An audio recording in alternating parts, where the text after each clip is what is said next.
Welcome to the place where we learn about and learn from the leaders in our field who are powering human creativity. I am Aaron Dworkin, and this is Arts Engines.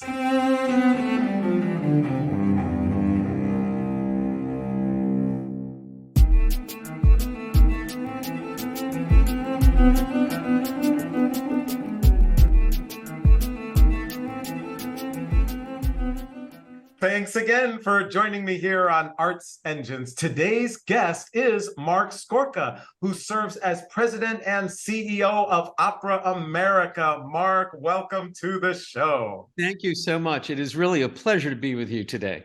Well, I am so excited to talk with you, and obviously we have just long-standing partnership. Opera America is a wonderful creative partner with Arts Engines, and the work that you have done over an extraordinary tenure, not just in terms of leading opera, but as a leader in our entire arts field is just truly extraordinary. So I'm excited to talk with you, and especially thought it would be helpful. You know, a lot of people, and there's a lot of in our audience who have been thinking about and or putting together initiatives, things like that, as it relates to racial equity, DE&I aspects, things like that, as we look at our field as a whole and what is the art making that we're supporting and providing a framework for.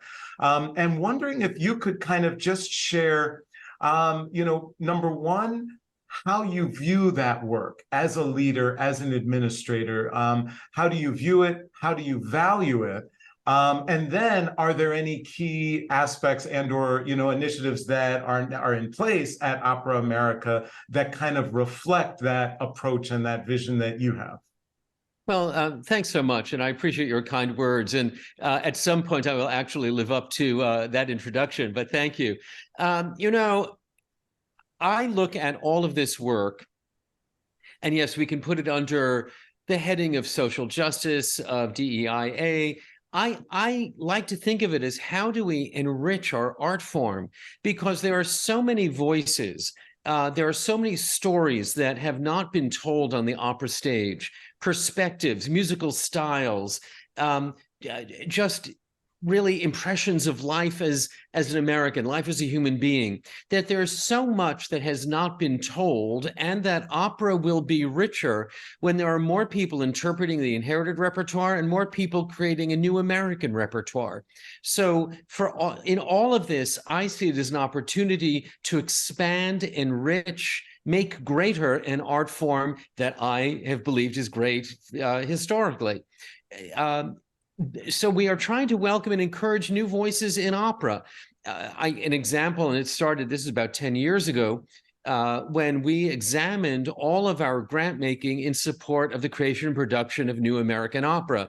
And we'd given out at that point in time more than almost $20 million in grants to support commissioning and production of new works. Lo and behold, 5% of those grants went to works created by women. And working with a foundation here in New York, a wonderful foundation, we began a discovery grant program and a commissioning grant program for women composers. Today, when we have a competitive grant program for new opera, irrespective of gender, it's generally 50-50. Operas by women, operas by men. So over 10 years, just putting our finger on the scale, helping to create greater gender parity among composers of opera. We have a similar program that supports women stage directors and conductors. We now have a program that supports composer librettist teams, both of whom are people of color. And it's been going now for 4 years. We've had for the last 3 years a residency program here at the Opera Center for composers and librettists of color who are really just discovering opera as a possible medium for their creativity. We have mentorship programs for women administrators, for administrators of color, to try to bring more people into the fold, because we will be a richer art form and a stronger field if we have newcomers changing our art form, changing our industry for the better. So yes, we just keep on going as ideas and opportunities arise. So I love all of this, and of course, so much of the work that Opera America has been doing over an extended period of time, not just the last few years, but an extended period of time, more than a decade. That the way that you kind of captured that real world impact, I think, is so important. And so, as you know, we've got lots of administrators who watch the show, and a lot of the things and all of the initiatives you describe take money. And so wondering if you could kind of just share with us the, pure administrator logistical piece of this, for which I'm curious about two parts. One, which is, how do you get the resources? How do you identify or find the resource, especially if there are some who are watching saying, well, I'd love to do this. We don't have the money to do it, or that kind of thing, right? How do you find the resources? And then also the second piece of that, maybe more intertwined, is how does that fit in your overall budget? So as you think about and look at the overall expenditures for the entirety of the organization, does this play a role as well? Let me take the questions in reverse order, because I really do believe, and it was in a webinar during COVID where a speaker, and I was a panelist, but someone else spoke about really using your budget as an instrument of accountability. One can say that the organization is committed to gender parity and to racial equity, but it's not really until you look at the budget to see how you're spending your money that you observe whether you are actually putting muscle behind the intention. So I decided about a year ago that we would begin to do that here at Opera America, and we would report on how our budget reflects our aspirations. And I was really pleased in the first cut of it, because when one is turning accountability measurements on oneself, let's see how we do. And I was really happy that between our programs for women, our programs for composers and leaders of color, for administrators, frankly, we also used a lens of how are we supporting artists as opposed to just supporting opera companies.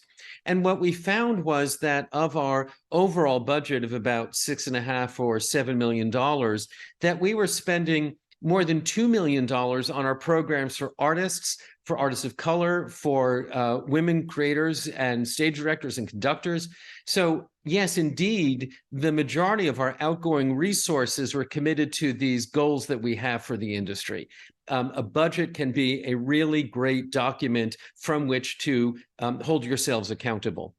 In terms of the resources, there are times when foundations have approached us because they have had a sense that they wanted to see opera grow and change, and that Opera America was an instrument that could help with that. So sometimes we have been approached by foundations, and sometimes we have approached individual funders and foundations as well when we want to build out an idea that started over here, but we want to move it over here or replicate it in some fashion. So it is a two-way dialogue between funders approaching us and we approaching them. But it was 25 years ago when Opera America's programs in support of new work would start and stop because, Acme Foundation would do something for 3 years and then stop. And Beta Foundation would pick something up for 4 years and then stop. And it was in the year 2000 that we began to create an endowment for ourselves here at Opera America. It's called the Opera Fund. And we do invite donors to support our Opera Fund endowment, which enables us to be self-determining in the use of resources that will not start and stop, but are just generally available to us. Now, that is not all that doesn't support all that we do, but it supports some of what we do. And it enables us to be specifically intentional based on our own insight about where strategic philanthropy can make a difference. So the Opera Fund endowment is an important element of how we do our work. I love that. And especially functionally, I know there are many, in the audience who always get, that frustration when if a key donor backs out, then all of a sudden an incredibly important initiative might struggle or potentially even have to cease. And so at least looking at it in that strategic way to say, can we have a corpus from which we can build sustainability across the programs, I think is so important.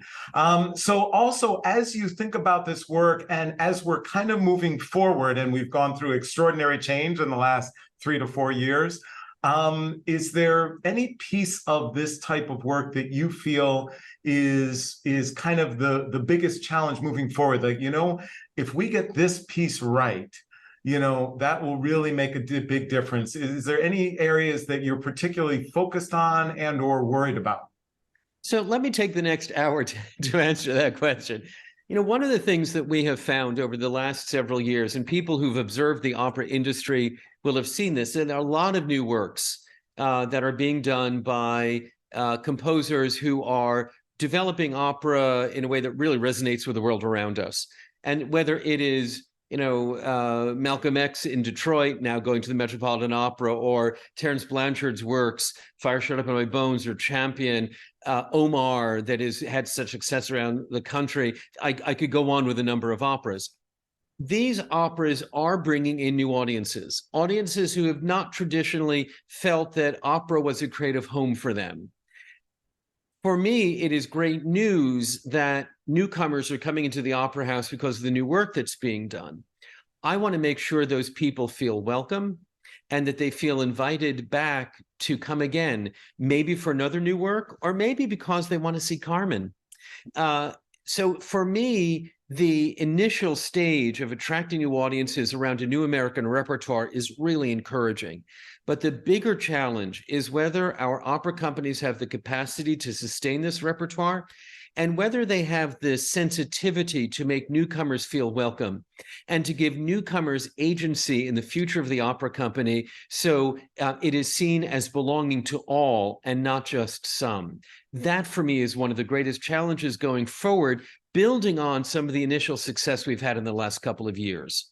I definitely and love that. And of course, that sustainability is so key, because all of these audiences have, of course, now engaged so deeply with the art form.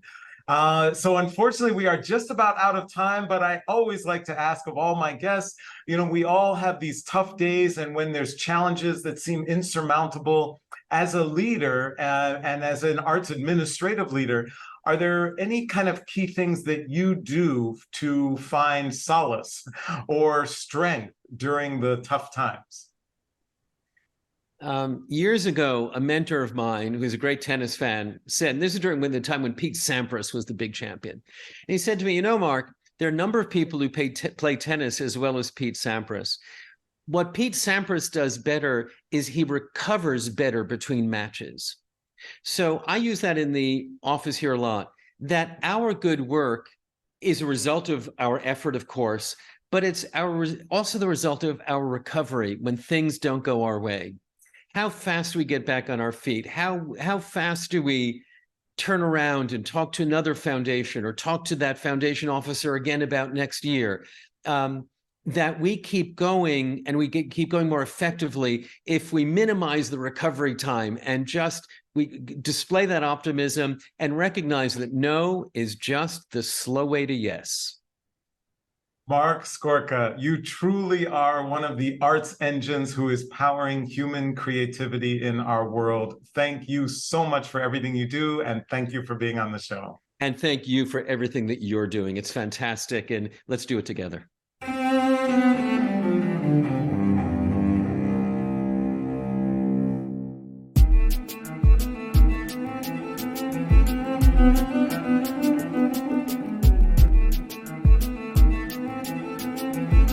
Thank you.